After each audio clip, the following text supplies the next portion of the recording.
जिस तरह से फिलिस्तीन की आजादी की लड़ाई को, फिलिस्तीन के मुक्ति संघर्ष के बारे में जो चीजें फैलाई गई हैं, जिस तरह से ये बताया जाता है कि फिलिस्तीन की लड़ाई तो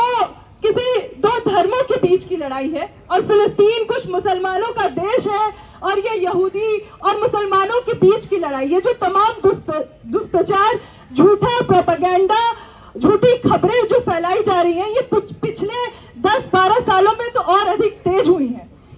अगर हम पीछे पलट के देखें तो जब हमने अपनी आजादी हासिल की थी, उस वक्त फिर भी हमारे देश में फिलिस्तीन के समर्थन में लोग बोल रहे थे, आंदोलन कर रहे थे और खुलेआम इजराइल के बनने का विरोध कर रहे थे। लेकिन आज अगर इस स्थिति में हमारा देश पहुंचा है जहां लोगों के बीच इस मसले को लेकर इतनी अज्ञानता और जो झूठा प्रचार फैला है, तो वो इसलिए भी क्योंकि हम आप जैसे लोग जो इस मसले को जानते समझते हैं, वो लोग चुप बैठे हैं। तो एक जो जरूरी चीज हम लोग अभी इस प्रोटेस्ट के जरिए बताना चाहते हैं वो यह कि फिलिस्तीन का मसला ना तो कभी कोई धर्म का मसला था और ना आज है। फिलिस्तीन की लड़ाई हमेशा से एक गुलाम बनाए गए मुल्क की अपनी आजादी के लिए लड़ाई थी। और फिलिस्तीन में न सिर्फ अरब मुस्लिम्स रहते हैं, बल्कि वहां अरब क्रिश्चियंस, अरब ज्यूज और भी कई कबीलों के लोग, जिसमें बद्दू कबीले के लोग भी शामिल हैं। और आज फिलिस्तीन की लड़ाई को लड़ने वाले लोगों में मुस्लिम्स ही नहीं, क्रिश्चियन, ज्यूज और तमाम धर्म को मानने वाले और न मानने वाले लोग हैं, जो एक सेक्युलर फिलिस्तीन की स्थापना का सपना देखते हैं।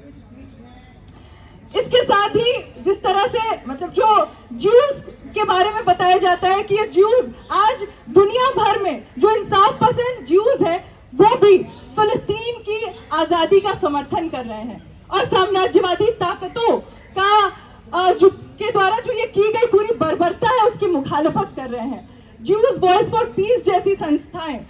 ये बता रही हैं कि ये मसला ज्यूज और मुस्लिम्स का नहीं है, ये मसला फिलिस्तीन की आजादी का है। और इसी बात को लेकर आज हम लोग भी यहाँ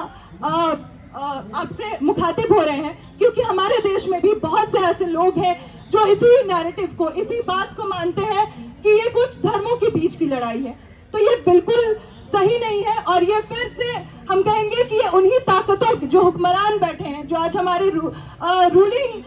जो लोग हैं, जो इस देश में शासन कर रहे हैं, उन्हीं के नैरेटिव को और उन्हीं के बातों को और मजबूत करना होगा और फिलिस्तीन की लड़ाई को कमजोर करना होगा अगर हम इसे धर्मों के बीच का मसला बनाते हैं। वहीं दूसरी तरफ अभी आने वाले 7 अक्टूबर को 2 साल हो जाएंगे जो फिलिस्तीन में बर्बरता जारी है उसका। तो हम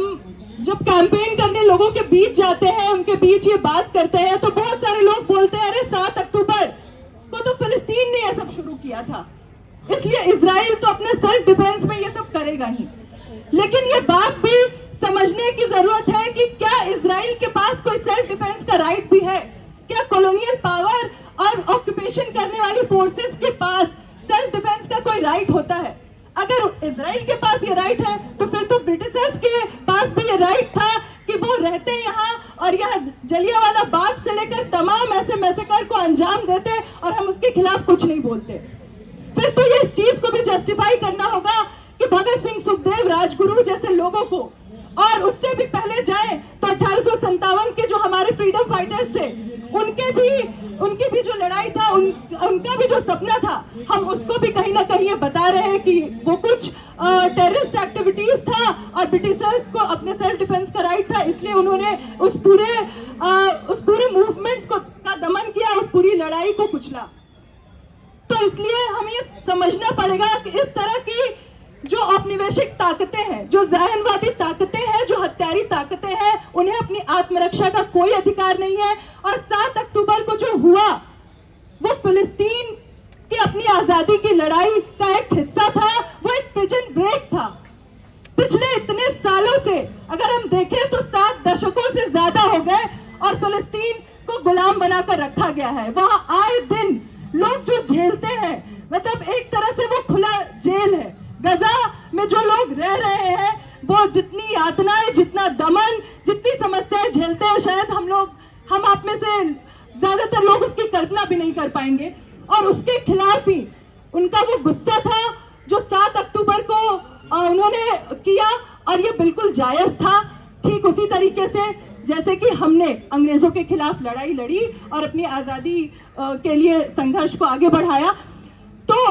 ये सारी जो नैरेटिव्स है, इसको ठीक से समझने की जरूरत है और आज लोगों तक इस पूरी बात को ले जाने की जरूरत है।